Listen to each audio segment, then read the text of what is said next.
All right, so what's the next stage in our cooking expeditions? I told you before we was going to be making chicken salad, right? And I told you there's a couple of steps along the way to doing that. And that's what we're doing. We're taking the next step in our slow journey, slow, purposeful journey to learning how to cook good basic stuff at your house. Today, we're actually going to be making salad dressing. And when I say salad dressing, that sounds like it shouldn't even be a show, right? Everybody's saying, well, shoot, Rob, I can go down to the store and get me some salad dressing in a bottle. Do you know what's in that stuff? Have you ever read the label on a salad dressing bottle? I'm sure if you read it and you knew what was in some of that stuff that goes in there, you would get that, especially after I show you today how easy it is to make it. For one thing, if you see anything with B-E-N-Z, benz, it's benzoate, benzo this, that's benzene. You know what benzene is? Benzene's a poison, man. But in very, very, very small quantities, it's used to preserve food. And I don't want benzene in there. That's kind of stuff they'd have in a nuclear plant someplace. But anyway, I digress again.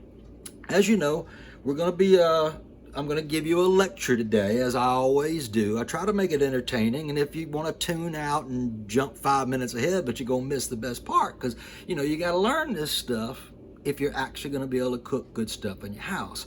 As I like to say, if you want the forgiveness, you got to sit through the sermon.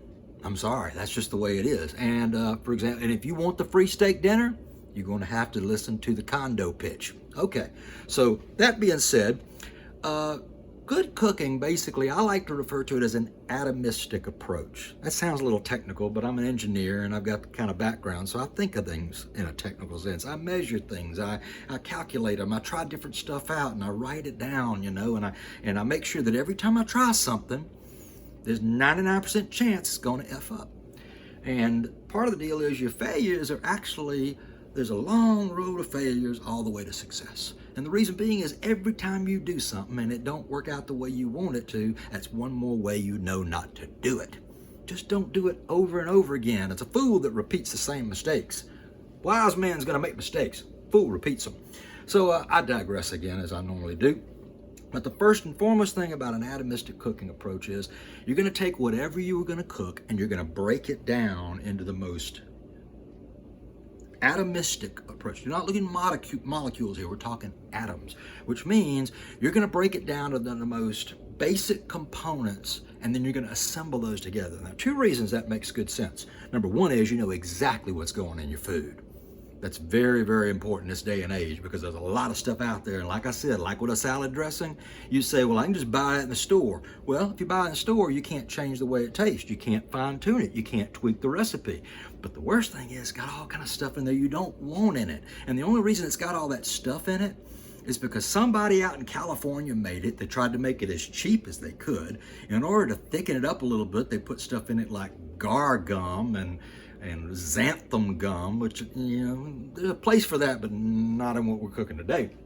And at the same time, they made it to where it wasn't perishable. That means they could put on a truck all the way out in California somewhere and drive it all the way across the country and shake the living heck out of it. And by the time it got to your store, it could sit on a shelf, took 2 months, and they could still sell it to you. Now, I'm sorry, but I don't want that in my food, okay? In fact, here's a little story. I digress, but you're gonna like it. There's a reason that you can't get Blue Plate mayonnaise anywhere but the South. You know why that is? Because Blue Plate is made in Georgia.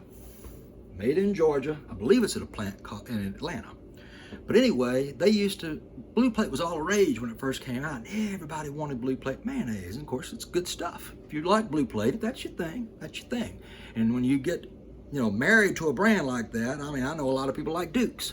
Well, part of the reason that Duke's and Blue Plate are so good is they use only egg yolks, not egg whites. It's not necessary, but it does make a difference. It makes a richer mayonnaise. Well, they love that Blue Plate mayonnaise up in the north. And them Yankees wanted to get them some of that Blue Plate mayonnaise. Well, what would happen is they would take the Blue Plate mayonnaise, and we're going to show you today, that is an emulsion. It is a suspension of oil that's been whipped up with a little bit of air in it. And when it finally gets in it nice and homogeneously mixed, it makes it into a nice white semi-liquid sauce. Perfect stuff. Well, when you put that on a truck and you shake it all the way past the Mason-Dixon line, guess what? That oil separates out and it develops a slick on the top of it. And them Yankees opened up them jars of Blue Plate mayonnaise and said, didn't want it, so it wouldn't sell in the North. Well, what other people do, what other companies would do is they would put stuff in the mayonnaise to make sure that it didn't separate out, a little extra stuff. Blue Plate said, to heck with that. We ain't gonna make our mayonnaise any different than we normally would, especially not for Yankees. But anywho, I digress. So that's the reason that Blue Plate doesn't sell outside of the South, because they can't truck it that far, and the oil will separate out of it and it'll like a thin film on the top. People wouldn't buy it. Just something that you can tell your kids, when they wonder about that kind of stuff. Anywho, I digress. But part of what we want to do is when we're doing this atomistic version of cooking and we're breaking everything down into very, very simple components, we're also assured of exactly what we're getting of the quality, but it also gives us a lot of flexibility. So what you're looking at here is, don't buy a processed thing. I never buy a processed food unless there's a very, very, very good reason for it. And I'm going to get to that because there's a couple of reasons why you should. But most of the time, you want to take something and break it down into as fine a components as you can.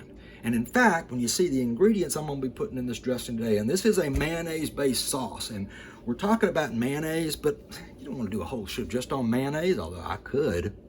Don't think I won't, because I'll do it. But we're going to go a little bit further than that today, just because I want to show you that if you're going to make a mayonnaise and you're going to put anything with the mayonnaise, you might as well just make it all together at the same time and turn it into a sauce. Incredibly versatile stuff. But I digress again. So I'm going to go through a few of the basic components today, and there are not very many. Very few things in this. This is a salad dressing. Remember we said we were doing a chicken salad.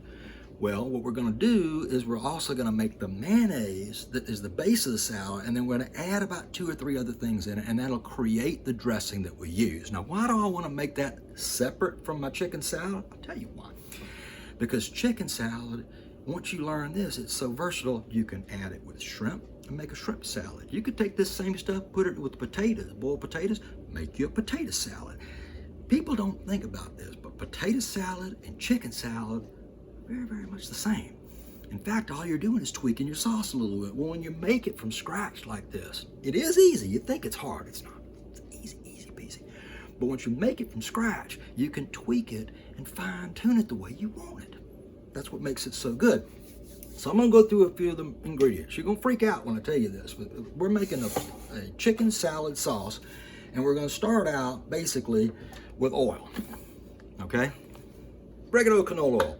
I buy it by the jug, man. These are like 2 to a pack when you buy them at that wholesale place that I'm not going to mention the name of. So we got canola oil. That's one of the things we're going to do. The other thing we're going to be using is eggs. Now, I put these out here not because, there's anything special about them, but to show you there ain't nothing special about them. These are just regular grade A large eggs. Get them at the supermarket. I look at those go on sale too, by the way, because I eat a lot of eggs. Real good, versatile food. We're going to learn down the road, you can put eggs in so many different things and cook them so many different ways. And I'm not talking about just the kind you eat for breakfast. I'm not talking about just scrambled ovaries and that. But that's another show. We'll probably do a whole show on eggs. Anywho, beyond that, we're going to use some mustard. This is one of those things that you can get prepared. Because let me tell you something, and I've read up on this, and I tried it a couple of times, and let me just tell you, it ain't worth it. It ain't worth it to try to make your own mustard, okay? Part of it is because it's got a certain aging process that goes with it, and everybody's got their own proprietary blend, and I thought, well, why don't I come up with a mustard? And that way I can make my own proprietary blend. It's just too much work, way too much work. There are about 4 things that I can tell you right now that you are better off just buying at the store. Part of the reason is there's no way you can make it, even with the components, cheaper than you can buy it in the supermarket. One of them is mustard. And we're going to be using spicy brown mustard today. Although I will tell you this, I am a big fan of the Dijon variety. Very tasty stuff. This Dijon mustard, if you ever have regular mustard on something, try a little Dijon. Man, that's some good stuff.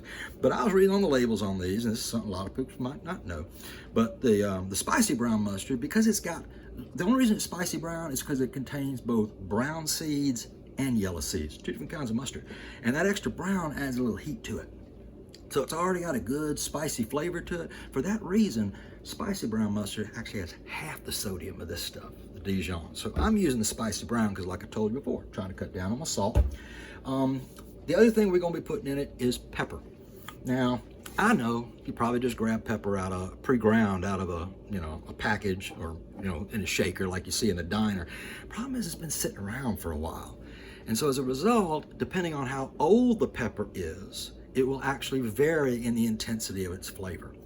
And so that reason, if you come up with a really, really good recipe, you might put a half a teaspoon in this time, but if you use it 6 months from then, it might be only half as strong. So you're not really sure. I like to know when I get a recipe fine-tuned that everything I put in it, it's going to come out exactly the same. I want consistency, consistency, consistency. Oh, I jumped ahead, by the way. Other than mustard, I mentioned there's a couple other things. Ketchup. Ketchup is perfectly fine to use as a chef. Don't make anybody tell you you can't use ketchup, okay? Because it takes time to cook ketchup. You've got to put it on a slow cook and cook it down real slow. Got a little bit of sugar in it, but it's not gonna hurt your carbs bad. But that's one of those things that you would buy. Don't try to make ketchup. Oh, good gosh, and there's no way you'd ever make it as cheap as they make it in the supermarket. The other thing is pasta. There is a place for fresh pasta, but basically the only time I would ever be doing a fresh pasta is if you just really, really are into that and you wanna learn how to work with pasta, because that semolina pasta is made with a certain kind of flour, and that's a whole other show.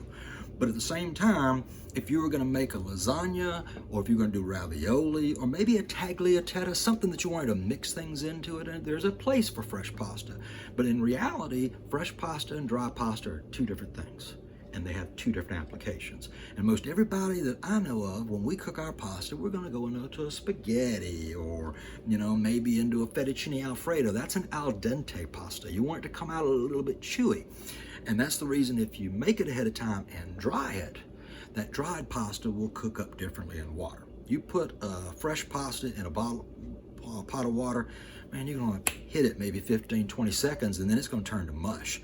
An al dente pasta that's already dried has a different application. So it's not that one is better or worse, it's because they have two different applications. And for most of the times that you're going to be cooking pasta, I just tell you, go ahead and go with dry pasta. It's perfectly fine. And if somebody says, well, I use fresh pasta, and said, well, fine. You put that fresh pasta in a spaghetti and you see how much it holds up. It won't. Spaghetti ain't going to work with fresh pasta. So that's just one to know. Some things you can buy prepared, but there's only about 4 things, and that's at least 3 of them, and I'll think of another one. There's one of them down the road, but never mind. I digress again. Like I said, you got to hear the sermon before you can get to forgiveness. The next thing in here, I was talking about pepper. That's the reason with pepper, if you buy it and it gets old, I use whole ground pepper. Now, I'm not doing that because I'm a purist. I started out that way. I do whole pepper and I grind it myself, because if I take these pepper corns and I put them into a grinder and I grind them on the spot when I'm making a recipe, that pepper will be the exact same every time. If I grind this up and I leave it in there, and if I leave it even in there a month, it's gonna lose flavor. It loses flavor over time. Pepper is hot because it has an oil-based flavoring in it, and that is volatile, which means that once you grind it, it is already going to start losing flavor. So that's one of those things that you want to do. Now you might say, well, that's going to be a lot of trouble. Besides, you've had those grinders before. You sit there, yang, yang, yang, yang. It takes forever. Well, that's part of the reason. If you're really smart, you get you one of them motorized kind. That's what you keep on the table. But that's not what I'm talking about. I'm talking about if you take these, put them in a coffee grinder. This is an incredibly versatile little tool. It's only about 10 or 15 bucks. But if you look in there, you see any coffee in there? Heck no. You know why? Because it never has had coffee in it. Coffee is not well ground in a grinder like this. The reason being is, to make coffee well, that's a whole nother show, by the way, you need a burr grinder. I do have a burr grinder. I'll show you that down the way. A burr grinder has grinding wheels, and when it falls, when the coffee falls through it, it's all the same size. And if they're all the same size, they're going to brew all the same way. So you get all the coffee out, and the strength is uniform. This little blade grinder right here, that's all it's got in there is a blade. That's not uniform. Some piece going to be a little bit bigger, some people going to be a little bit smaller. Well, that's the reason it's good for pepper, not so good for coffee. But they're cheap, so we use one of those. Now, besides those, I told you we only had like 4 or 5 ingredients. We've got our eggs, we've got our canola oil, Showed you all that already. Told you why we're using prepared mustard and why we're using whole peppercorns. The only thing left is lemon juice. Now, there's a heck of a lot of chefs out there that will say you cannot use bottled lemon juice. Okay, fine. You want to use bottled lemon juice? You use your regular lemon juice, but just know this, and I'm going to explain to you why. I use lemon juice in a bottle, and I buy it in quarts because I use a lot of it. And once you start using it in your dishes and realize that that little bit of acidity, and that's what is in it that makes it that tangy flavor, is acidity. Acidity is a really, really good balance to salt. If you want to cut down your salt, but you want to have a little zing in there too, take the salt out, double the lemon. But here's the reason I'm going with a lemon juice in a bottle. I've got a juicer, and I use it a lot of times whenever I'm needing a fresh lemon application, like in a cocktail or something like that. But that juicer, it's tough to clean. The motorized one I got now, I know they've got the kind that you can do by hand and do that, but if you get a good couple of ounces of lemon juice, you're gonna have to do that to about 4 lemons to get that out of there. So the reality is, the flavor is not really as different as you would think. The difference is the strength, which means that if you're going to use fresh lemon juice, it's going to be stronger than this. Again, this is a volatile thing. Once you open up that lemon and get that juice out, if you store that juice, over time, it's going to drop in its strength. If you get it in a bottle, it's not going to do that as much because you're going to put it in the fridge, you're going to keep it there, and it's going to stay more consistent. That's one of the reasons that I'll use that. Other reasons because I'm using a lot of it. But there is one other reason to think about, and that is, if you get a lot of dishes where you use your lemon juice often, think about it. If you want to do it the easier way with an electric, juicer, you got to pull that thing out every freaking time. And you got to wash it every freaking time. And you got to put it away every freaking time. Once you get to where you use this, bloop, put a douse of that in there, and you're good to go. And you stick it back in the fridge. So convenience-wise, this is one of those times that convenience is not costing quality. Never make it hard on yourself. Don't think you got to do something this specialized way just because some hoity-toity chef on the TV told you so, or because somebody said, well, you've got to use fresh this, and fresh is important. Fresh is most of the time very much worth it, but there's certain times that it's not. There's certain times it's not worth it. There's certain times it'll make a difference, and that's when you do that kind of stuff. So those are the only components we're using. And you might say, well, dang, Rob, I thought you said this was a mayonnaise-based sauce. Well, I did. And you said, well, where's your mayonnaise? Everybody's sitting out there want to know, is he a Duke's guy or is he a blue plate guy? I'm going to tell you, neither. I don't use either of them. Basically, all mayonnaise is it's an emulsion. And it's an emulsion that's created by putting together oil and mixing it in the right way with egg yolks or whole eggs to create an emulsion. Okay? That's all it is. Now, to add to that for just a little bit of flavor, usually mayonnaise has got a little bit of salt and a little bit of onion juice or vinegar, depending.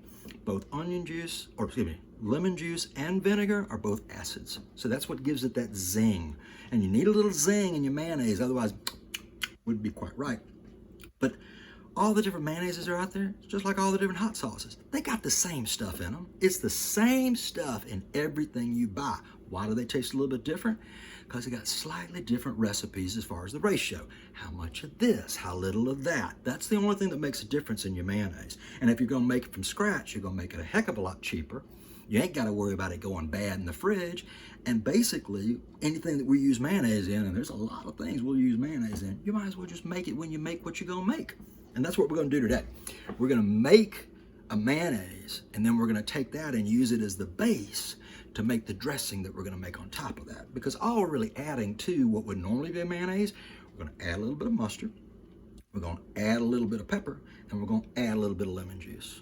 And that is it. That's going to be a base sauce. Now, the reason I'm going to make that base sauce today and then turn it into a chicken salad down the road is because the base sauce I'm talking about now, it's the basis of a remoulade. It's the basis of a Caesar. It's the basis of so many different kinds of dressing. In fact, you can even change it up. Rather than making a mayonnaise with a canola oil, which is a very good, light, basic, cheap, flavorless oil, that means that you can put in it whatever you want. But you might want something with a little bit of a different taste to it. Maybe you want to put a little garlic in there and a little bit of olive oil. You know what that is? Now you got an aioli. That's right. Aioli is nothing but olive oil mayonnaise. But nobody's going to tell you that. Once you start realizing all these different things that have different names are actually the same basic recipes with just a little subtle difference between them, they all kind of start blending together. That's kind of what I want to show you about today. And we're going to get into it. And I'm going to give you a basic recipe for what I call a salad dressing. That's the kind of and when I say salad dressing, this may not be what you think like an oil and vinegar or something, but there's so many different kinds of salad dressing. This is a mayonnaise-based dressing, but that also becomes a mayonnaise-based sauce that can dovetail into all kinds of other stuff that's out there. All right? If you see something that's a little different than normal, just know this. I have watched a lot of great chefs, and I love great chefs. I admire the heck out of great chefs. My favorite is Julia Child. I grew up on Julia Child. Heck, my dad told me about watching Julia Child when she was in the black and white stuff on PBS. But you know what? Julia Child, she didn't even pick up a pot until she was probably in her 30s. And in fact, her inspiration from cooking didn't even come from cooking. To know the truth, Julia Child was kind of born with a silver spoon in her mouth. She grew up in a very not hoity-toity, I shouldn't say that about Julia, but a well-to-do family up in Scandinavia. And the only exposure she ever had to a kitchen was walking down there and asking, whoever the chef was in there to make her something. She didn't really learn about cooking until she went into the Air Force. Yes, she went in the Air Force. That's where she met her husband, was in the Air Force. And he was stationed over in France. So she met him in the Air Force, but you know what she was doing? Back then, women weren't in combat. They weren't really in much roles other than office work. But she was so smart, and she had an incredible good scientific brain, that she learned what she learned in the beginning by trying to develop shark repellent. Shark repellent to protect airmen that had to ditch in the ocean. World War II. I mean, you think about it. They get shot down. Now, when a pilot gets shot down, plane doesn't burst into flames normally. It just goes into water. And if he learns how to ditch it right, you might lose a plane, but the pilot was a heck of a lot more valuable than the plane. So the whole point was, even once he ditched in the water, a lot of those waters up there in the English Channel was shark infested. And they put Julia to work trying to figure out how to make a shark repellent. We had to come up with something that wasn't toxic to the men, wasn't toxic to the other fish, that kind of thing. But there's a lot of compounds, one of them like cayenne pepper. I don't know if that was what was used, I'm speculating, but you ever wonder about, keeping stuff out of your garden, keeping stuff out of your flower beds, like you got a possum rooting up in there at night? Put you some cayenne pepper in there. If it don't take care of it, put you some more in there. It's cheap stuff. Well, that's bug repellent. But it's a non-chemical one. It's plant-based, and it's not going to hurt anything. It's just going to, drive them crazy. Cats, too. Cats hate cayenne pepper. But I digress again. Anyway, Julia was using these natural compounds to try to come up with a recipe that would repel sharks. Well, guess what? That's where she came up with the idea of trying to put these different things together. And little by little, it ignited this inspiration in her to cook. Well, once she married her husband and they were moving down to France, and he's a diplomat, so he's not out in combat or anywhere else like that, but he's a diplomat down in France. She didn't have nothing to do. Well, she wanted to learn how to cook. In Paris, for God's sake. So she goes to the school in Paris, and boom, the rest is history. Woman came back to the United States, decided to put on a cooking show, and you know why? And this is why I love that woman so much. Because she got tired of all those French hoity-toity chefs saying that we couldn't cook. You cannot cook unless you have a feel for it. You have to do a little of this and a little of that. She wanted to create recipes that housewives could make in their home. That woman changed the face of cooking. She is absolutely the mother and grandmother of cooking in the United States as far as any kind of thing on TV or instructing. Wrote the best cookbook you've ever read. Best cookbook ever, bar none. I don't think anybody out there is going to contest her on that. So just to let you know, though, I watched Julia Child. I love Julia Child. I even watched the old black and white ones just to pick up, because I always pick up something. But 99% of what Julia says, I don't agree with it. Now you're going to say, Rob, you don't agree with Julia Child? Woman was cooking in the 40s. Woman was cooking in the 50s. Even her show was in the 60s. Half of them are in black and white. You think Teflon was out then? No. Was there sous vide? No. Was there an Instapot? No. So a lot of these things that we can use today that make this so easy are technological. And if you didn't have it at the time, the way she did it was right. She cooked correctly. for the time she was cooking. But how we cook now can be correct too, even if it's different. And one of my favorite quotes is by John Besh. John Besh is a fabulous chef down in New Orleans, man. He's got about 8, 9 restaurants, and every time I go to one, it's always good. How does a man do it?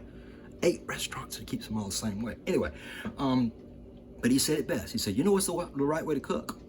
Everybody will say this. What's the right way to cook? It's the way your mama cooked. It's the way your mama did it. The way your mama did it is right. And everybody else is wrong. Well, that's true. That's because our tastes are educated when we're children and when we're young. I mean, most of the stuff that you remember, even if you're tasting wine, it goes back in your mind to when you were 5 or 6 years old and the first time you tasted that. And that sticks in your head. It becomes a memory, a scent and a taste memory. Well, that's the same thing is true of food, but at the same time, the way your mama did it, that's the way you're used to it, so you grow up on it. It's comfort food. But people change the way they do stuff, which means that if your mama did it one way and my mama did it another way, and both of them, there's no reason for those 2 ladies to sit at a table and argue about the way is right. They're both right. They're both right. And once you learn that, you realize that you can take what other people have done and change it and add to it. Screw it up from time to time, because every time you screw it up, that's one more way you know you don't want to do it. And you're going to tweak it and you're going to fine tune it, and there's no way that you're going to get there other than to get in there and get your hands dirty. Nobody ever learned how to cook just walking in, taking a recipe out of a book and throwing it together on the stove, because there's just no way that you can detail every single thing that'll keep you from screwing that up. The only way you can't screw it up is if you took spaghetti sauce out of a jar, and that ain't cooking. That's assembling. There's a big difference. So anyway, we're going to get into it here, and I'm going to show you a few of the way these things go together, but we've got a basic recipe that we're going to make a, quote, salad dressing. I say salad dressing because I'm adding a couple of things to a mayonnaise to make a mayonnaise-based sauce, but it's so fundamental and it's so versatile that even when you get ready to tweak it, all you're basically doing is a little more of this, a little less of that. You got something totally different. So, probably told you more than you want to hear, but you know me, ask me the time, I'll teach you how to build a watch. But hopefully that was entertaining and informative at the same time. But we're going to get into it, so stay tuned, and we will get into making us some mayonnaise and then some salad dressing. All right, let's get started here. A couple things I want to go over besides the stuff I already showed you. Here's our basic ingredients. We've already looked at those. And you already saw the blade coffee grinder, so we know about that. What we're going to also add in here is we've got about 2 or 3 other things. One of them is we're working with a food processor today. And we're going to learn a little bit about a food processor, because food processors ain't all the same. They ain't all the same. This one, it's not the best food processor, but it's the one I've got because this is a high capacity. It's about an 8 or 10 cup food processor. I had a smaller one, but it conked out on me after years and years of use, and now I've been using this one. The reason I say it's not my favorite is because there's a couple of problems. Number one is it's got these little ridges here. See those ridges? You don't want ridges inside of your food processor. You can help it. Julie Page has got her Cuisinart, and it's got smooth sides in there. And that's really, really good for getting stuff out, because we're going to be getting stuff out with a spatula. I'll talk about that in a second too. The other thing I don't like as much about this one, it may have a big bowl. It has a big bowl, but this only comes up by about an inch and a half. And its capacity is actually only about a quart. You get over a quart, and this baby will threaten to leak on you. See, it slides down in there. Well, that'll leak in there, start running out the bottom. Plus, it may look like it can hold a lot, but see, the minute you pick that baby up, anything that's in there that's above that line or even above that line is going to leak down in there. So it can wind up leaking on you. For that reason, I'm probably going to be shopping for another one. If I can find an 8 or 10 quart, 8 or 10 cup Cuisinart, I'm going to go with that baby. But I like this one. It makes short order. It's got a lot of power, baby, but Lord, it sounds like an aircraft engine when you crank that baby up. We're going to get to that later. Other thing is spatula. I'd say, well, dang, Rob, what's so special about a spatula? I'm going to tell you what it is. A spatula needs to be oven proof. Now you're going to say, Rob, that's nothing but rubber plastic. That's going to melt. That is a 20-year-old spatula. Okay, bought a set of 4 of these a while back, different colors. And luckily, I didn't know the difference back then, but I looked up and I bought an oven-proof spatula. Watch for that when you're buying them. They are silicone, but silicone can be made in a way that is incredibly heat resistant. You read that right there? Silicone heat resistant. This thing, I can stir hot oil in a pot. In fact, I use it a lot for that kind of stuff. The good thing about it is it's rubber, which means that when you get down into something, you can get down in there, man. You can get and it's got a rounded edge, so it could get stuff out of the curved surface, or like this one, because it's got a straight edge in the bottom there, and you can use the other side of it. Another thing you got to remember when you clean them, a lot of these will come with the silicone that's heat resistant. Well, if you're using that on really, really hot stuff, it would melt the handle. This has got a wooden handle on it. You might say, well, that's going to harbor all kind of crap in it. Well, the truth of the matter is, wood is actually antimicrobial. So it's actually better to be using wood implements in a lot of places than you would others, because a lot of other these cheaper ones, they're not one piece. And if it's not one piece, you're going to have an edge in there, and it's going to gunk up, and that's where your food sticks, and that's where they'll actually be more contaminating than your solid wooden ones. But I digress. One thing to remember, though, if you get this kind, which I love this baby. I love these. But just pull it apart. See, like that. Make sure that if it is two pieces, it'll come apart so you can put it separately in the dishwasher and it'll get all clean. So that's something important to remember. The other thing we got to look at is a scale. Every kitchen needs a scale. I love these little models. You can pick it up at Walmart, $10 or so. But the key is it's nice and flat, got a good space on there. But what's cool about this one is what's called a tare function, T-A-R-E. And what that means basically is you can put something on there, tells you how much it weighs, right? Well, that ain't the fun thing. This is what it is. You can zero it, and then once it zeroes out, then whatever you put in it tells you exactly how much that weighs. And then if you wanted to add something different, you could zero it again. Now it's going to go back to its first weight before. In other words, you can go back and zero it to where it was in the very beginning, but then when you press it again, now you're zeroed again, and now you know how much that weighs in it. So the reason that's so handy dandy, I'll tell you, my dad, he wasn't my favorite person in the world just because he was my dad. My favorite person because he taught me so freaking much. Man could teach everything. My mother is a fabulous cook. Fabulous cook. My gosh, that woman can cook like you wouldn't believe. But she learned how to teach from her mama, who learned how to teach from her mama. That's how Southern Belle cooks learn to cook. And but she can't tell me how to cook. If I try to ask her questions or measure this and measure that, or especially if I try to tweak a recipe, that throws her. So my mama cooks fantastic. And in fact, I have reverse engineered a lot of the dishes that she prepared me as a child because they were just so incredibly good.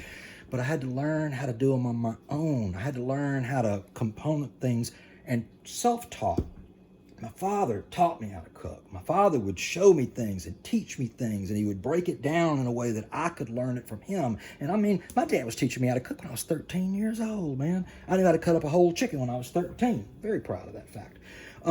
But the fact is, my dad had a saying, which I loved. He says, you know what's the difference between a chef and a cook? A chef don't care how many pots he messes up. And that's true. My dad had learned how to cook in the Navy. And on a ship like that, man, that was a whole different kind of cooking. That's the difference between a cook and a chef. We're not chefs here, at least not yet.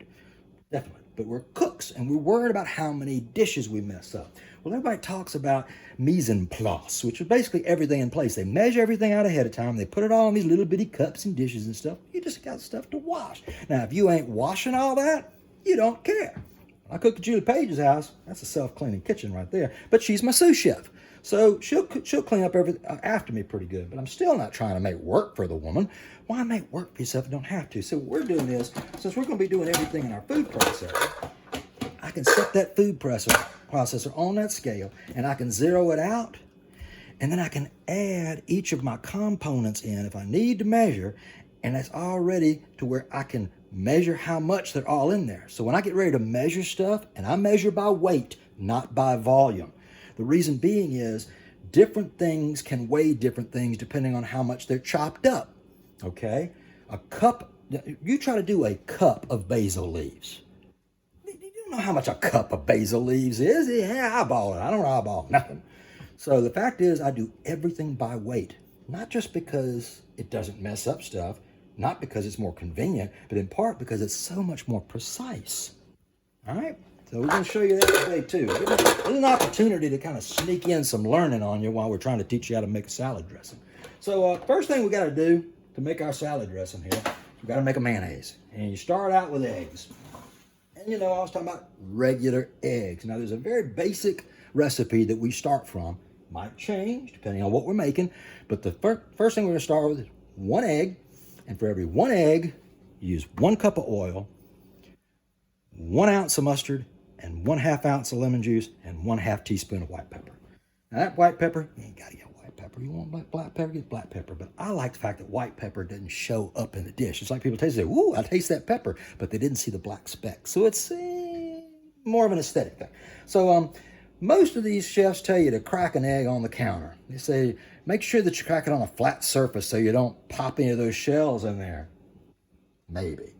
But let me tell you something. I like to crack my eggs with 1 hand. So I just developed my own way to do it. And that's, try to do it on the counter, that whole egg would bust in my hand. I don't want that. So I crack my eggs, nice little tap, and then when it finally gets a little bit of crack in there, boom, just pop that baby open.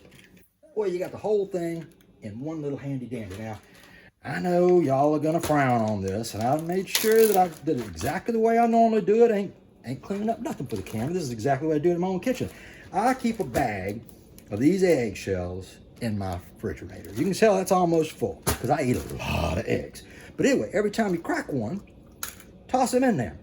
The reason that is, if you keep throwing those eggshells in your trash without putting them in a bag or something, guess what? Yep, just like that chicken, they're gonna start smelling up the place. That's why when you walk in somebody's kitchen, sometimes you realize that they're throwing raw food in the trash and it's funking up the whole damn kitchen. When you do it like this, save your bags. I can pull them out just the way they are. They're cheap, so why not use them that way? So when I do my eggs, I just throw the shells in there, zip that back up, stick it in the fridge. That way when you get ready to, throw them away a bag at a time, and when you throw them away, seal up that zipper nice and tight. They won't funk up your garbage. I mean, I know I'm telling you stuff that you probably don't want to know, but I'm a bachelor. I'm making everything as simple and as easy as I can. So we're going to do 3 eggs, because we're going to make a heap of dressing, and I'm fixing to tell you why. Now, that right there, I wasn't watching what I was doing. Got a little bit of shell in there. Always watch out. Now, I know they say that's what you can avoid. Even tapping on the counter and breaking them open, you're always going to wind up with a shard of shell every once in a while. You'll get better at it. Trust me, you'll get better at it. But until you do, just make sure that every time you drop that egg in something, watch real close and make sure you don't see a shard of that. You'll be able to see it. See, there's one right there trying to slip it on me. Now, part of the reason I'm doing this and I'm not worried so much about it is I'm trying to show you that ain't the end of the world, for gosh sakes. People think, oh my gosh, I've ruined it. I've got to take all those eggs and throw them out and start over all of them. Screw that. Just fish in there and get it out. It's not going to happen to you very often, and when it does happen, I mean, I hate that it happened twice on me in that one application, but it's just so much easier to use one hand. Boom, boom, boom. And when you're done, wash your hand off real quick. Yeah, you're going to get a little egg on there, but I hate to break it to you, but even if you break eggs the traditional old-fashioned way and use both your hands and drop them in there and all that good stuff, you're still going to get it on you. You're still going to wash your hands. You think you're going to break eggs in there and not wash your hands? Come on, you know you're going to do it. So if you're going to plan ahead, might as well do it that way. Anyway, that's the reason I put my eggs and shells in a bag. And yeah, I didn't get a pristine bag to start out with because I wanted you to see. This is what we're cooking today. This is the way it is in my kitchen all the time. I ain't doing nothing special for nobody. This is the way I do it. All right. Now, the next thing we're going to do is oil. Now, oil's one of them things you don't need to weigh it. It's one of those few things that every time you see about oil, it's going to be in cups. And the reality is most all your liquids, they're going to weigh the exact same as water. Not too much one way or the other. So that's one of them that I'm going to measure by volume. And like I said, I need 3 whole cups of oil to make this mayonnaise. Now, that's it. Not yet. Not putting anything else in there. I'm going to tell you why. Not even salt. Not putting any salt in it, but that's because I keep my salt low, and that's why I've got the lemon juice in there. So, now we'll get ready to make this mayonnaise. The reason we're not going to put anything else in there is I'm going to tell you this, any mayonnaise-based sauce that you do this way, you start from the beginning and don't you put nothing in there but the eggs and then the oil. because that way you know it's always going to emulsify. If you try to add anything extra in there, and I know people say add your mustard or your garlic or whatever in there, and it helps to emulsify. Maybe down the road, but everything you put in there that's different is a chance for that sauce to break. That's the one complication that people get freaked out about mayonnaise over. But I'm just telling you, put your eggs in first, and we're going to use a very high-speed motor. We're not doing this by hand, and that high-speed motor is going to ensure that we get an emulsion right from the start.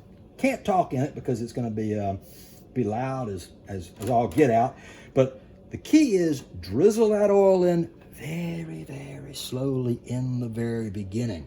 What you got to do is you got to give a chance to where the balance of the egg yolks and the egg and the oil get to the point where you have an emulsion. Once you get a few bubbles in there, a few little vapor trails down in there, everything's going to come together fine. But start off really, really slow. And once you see it start to thicken up a little bit, that's when you can put it to it. But in the very beginning, we're going to start very, very slow. Slow, steady stream. We're going to pour that whole 3 cups of oil in there while that's running, and that's going to make our mayonnaise. So let's do that real quick.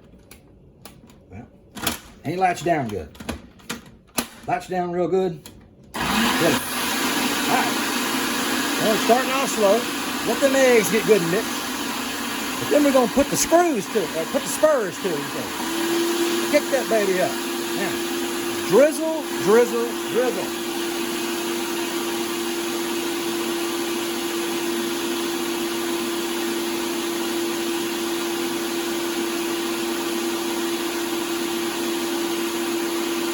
See that coming together?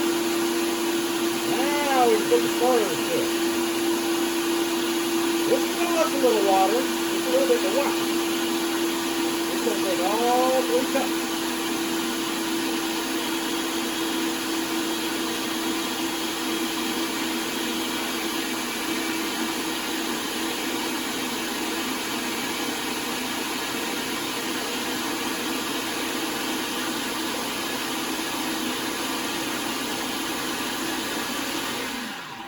And boom! That was simple enough. I will tell you this, when you're pouring that out, it all depends on the lip of your measuring cup, but you need to get one of those. It's got to have a little spout on it. You try to pour out of anything else, you cannot maintain that kind of a stream. But when you do pour it in, you're going so slow, be very, very careful. Like very, very quiet. But no, very, very careful, because if it laps back on you and drizzle down the side of that, it's going to make a mess. It's going to make a mess. Because, see, I'm leaving the top of this baby off. That's part of the reason I do like this one, is because I can pull this out and it will still run. It won't run with that open, but it'll run as long as that's latched down. So, but I'm pouring it through a fairly small hole, which means I got to be careful, because if it lips back and drains down the edge of that cup, it's going to make a mess. Lord, it's going to make a mess. And we don't want a mess. We can help it. But now that's when I get to show you this. I'm proud of this now. Look at that. Look at that. Is there a prettier sight in the world than that? We just made mayonnaise. Tell me you can buy that in the supermarket in a jar. Give me a freaking break. Why would you do that? Anyway, there, just made one little bitty mistake. So we're going to put this on our scale and watch. It's going to figure it out. Tells us right there. That is zeroed out. Zeroed out. Now we knew we had 3 cups of mayonnaise, 3 eggs. So we need 3 half teaspoons of pepper. This is full teaspoon. So we're going to do, there's 1. And the other one, just going to eyeball it. See? A little bit more than that. A little bit more than that. There. Half teaspoon. So 1.5 teaspoons of pepper. And we got it in our trusty dusty grinder. And wait for it. There it is. Get them peppercorns coming through. Now once they get a little broken up, yeah, bump it a few times. One thing about a food processor and a blade grinder, if you oscillate it back and forth, that lets the big chunks fall down in there and then jump back up again. This allows it to go back up and down. It'll get fine to grind on that, so it's kind of important. All right, so we got our pepper ready. Bump it a couple times on the bottom. Bada boom, bada bing. Ain't no ditch for a stepper. My dad used to say that too. I know I say a lot of stuff my dad said, but I idolize the man. So, now, see that little bit of pepper? That was 1/10 of an ounce. But now, see, we're all dialed in. We're ready to put in this. Now, 1 ounce of mustard per cup, so we need 3 ounces. So that 0.1 needs to go to 3.1. So let's just put that onto it. Not there yet. See, when you start cooking by volume like this, because you can make some good stuff, you want to do big batches of it because, you know, you give it away. All right, I went a little high. I screwed up a little bit, 4.0. But that's going to be okay because this is going to be going into a chicken salad. I kind of like mine a little bit on the mustardy side, but I was shooting for a 3.1, but I got distracted talking to my audience. So that should have been a 3.1. It's really a 4.1. That means I got 33% more mustard than I would normally, but it's going to be okay because I like mine a little on the mustard side. I told you those ratios, the 1, the 1, the 1.5, because that's what most people like. 4.1. Now we know that we're going to use a 1/2 ounce of lemon juice per cup, so we need 1.5 ounces of lemon juices. That means our 4.1 needs to go to 5.6. Now this time I'm going to watch it because I don't want to overdo my lemon juice. It's 5.5. That extra little bit don't matter, but I'm, you know me, sometimes I get be a little bit of a purist. And that's it. That is it. Tell you this was easy. Dang right it's easy. Now here's what's important. Once we mix this up, those liquids are going to blend together, and our mayonnaise that was kind of viscous and jiggly, it's going to turn into a sauce. It's going to thin it out a little bit. The other thing is we're going to put it in there and process it for a bit, and the friction of that blade will actually add a little bit of heat to it. So as we warm it up a little bit, it's going to be a little bit thinner. We line it a little bit thin right now because it's going to firm up when we put it in the fridge, the friginator, as I say. But right now we want it a little bit thin because we're going to pour it. I'm going to move that over here a little bit, and we're going to pour it off into a squeeze bottle so we can just stick that in the fridge, and we can use it as much as we need. You need 1/2 cup of it, squeeze 1/2 cup, put it right back in the fridge. We're doing this in such a way that we're not going to mess up a whole lot of utensils. We're not going to mess up a whole lot of pots and pans. We're making it easy on ourselves. That's the whole point. So now we very, very carefully, see I still got that blade in there, but see nothing's draining out. It's not dripping. It's kind of high though. That's about as far as I can push that baby. I can't make more than about 3 cups worth of mayonnaise in this thing at any one time. So slide it carefully back down there, pop that baby in place. Take our top, put that on, and there's a little chance that might splatter. Just a little bit of a chance, but probably not, especially if you kind of hit it first kind of slow and let that little bit of water or the lemon juice at the top get in there. And I don't want to mess that up because it's just one more thing to clean. So as long as I know it'll run without that in it, we're not going to use it because it ain't going to splatter. See what I mean?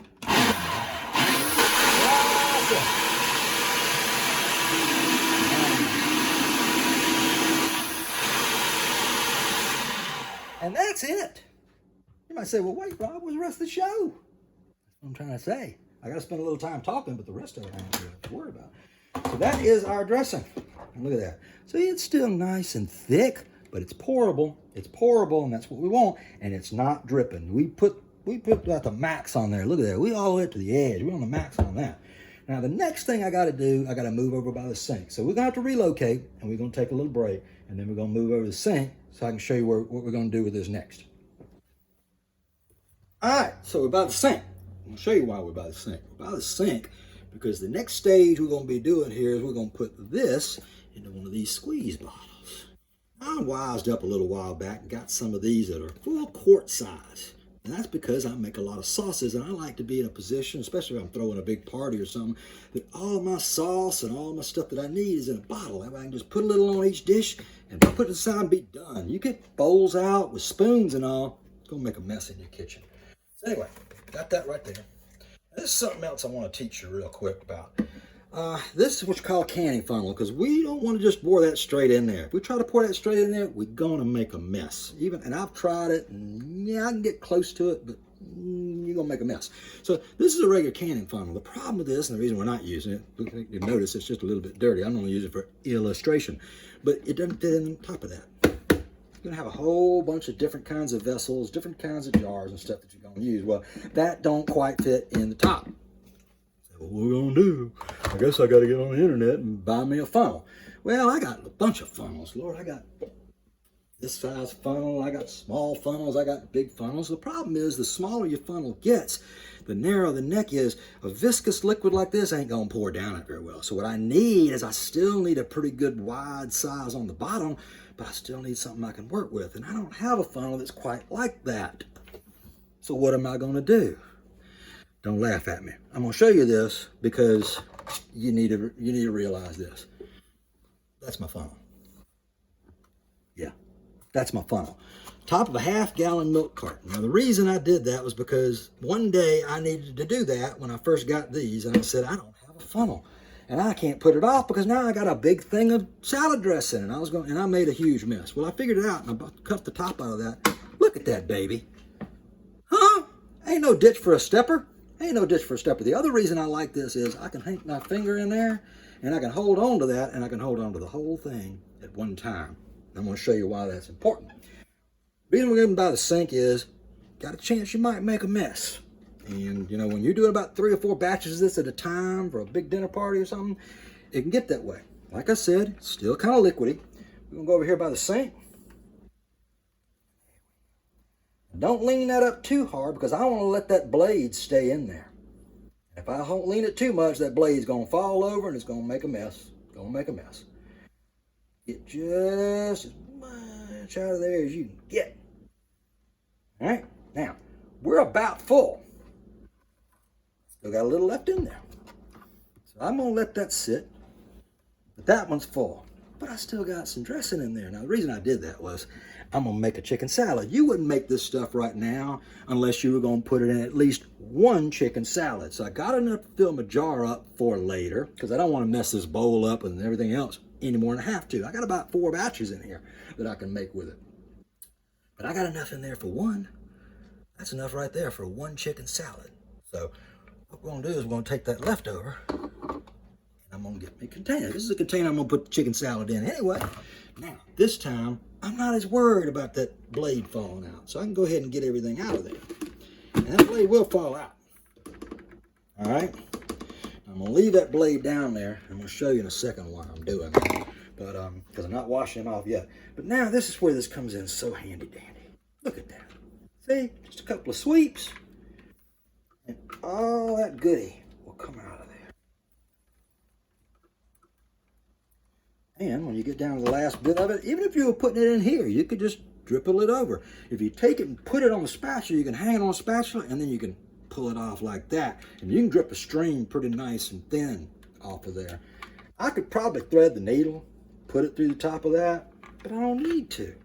Part of the reason I've done this so many dang times, I know I'm gonna make 4 batches of it at a time anyway.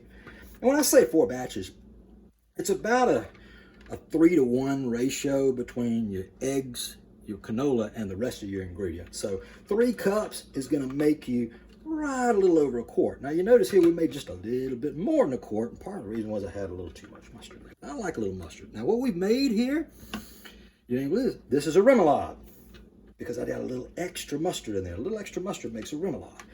And we pretty much clean that up, and I'm not going to clean it up all the way.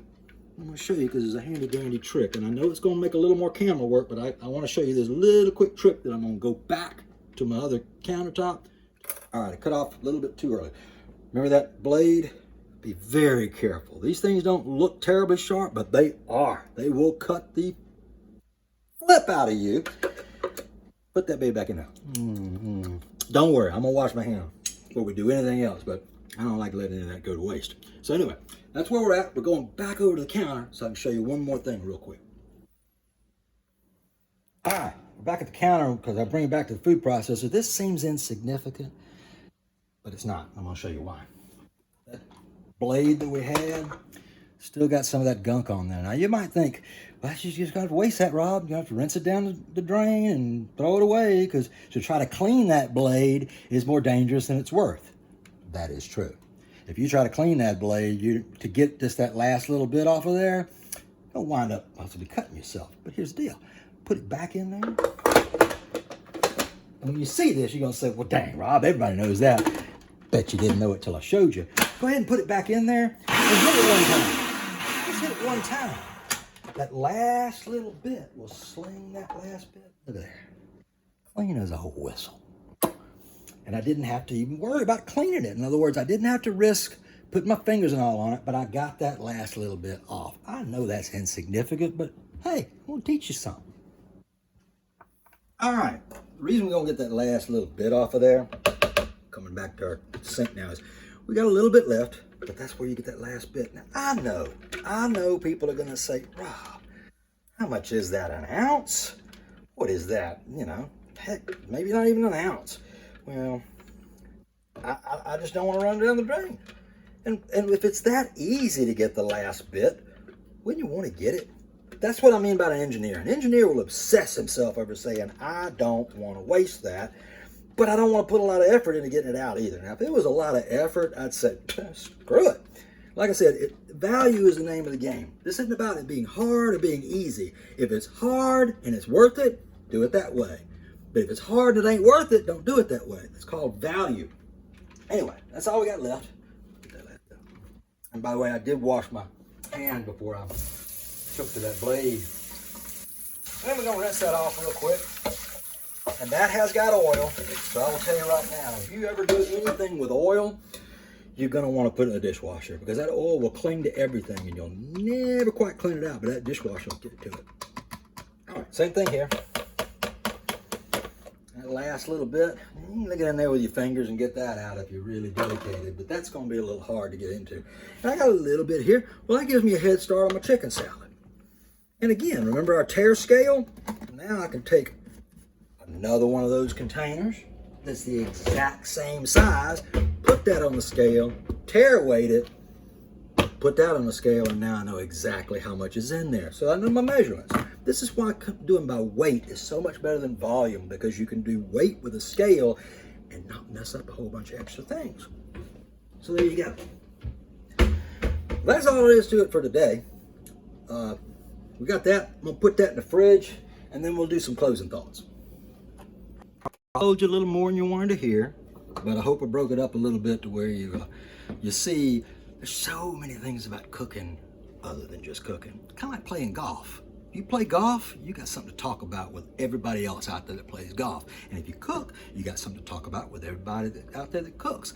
And cooking ain't all just being in the kitchen and working with the food. A lot of it is the culture that comes around it. That's why cooking is so interesting to me. That's why I love it so much. So hopefully that was entertaining. Hopefully it was informative.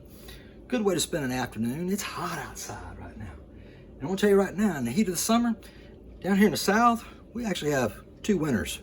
That's what I like to call it. Most folks above the Mason-Dixon line, when the summertime rolls around, they may be indoors for like 6 months out of the year, and then they're outdoors 6 months of the year. Well, our spring starts a heck of a lot earlier, and our fall goes a little bit later, but there's a gap in there in the middle in the dead of summer, in the dog days of August and July. We don't get out of the house, so we have a double cabin fever. So this gives you something to do in the house. But like I said, when you're cooking in the summertime, you're gonna heat up your house something awful. I'm showing you a way to make stuff. And we're probably gonna do the next couple of 3 things along the lines of not heating up the house so much. We'll get into the other stuff later. We'll get into like turkey and dressing and all that stuff. But that's gonna be closer around November. Watch out, man. Thanksgiving's gonna be good this year if you keep listening to me.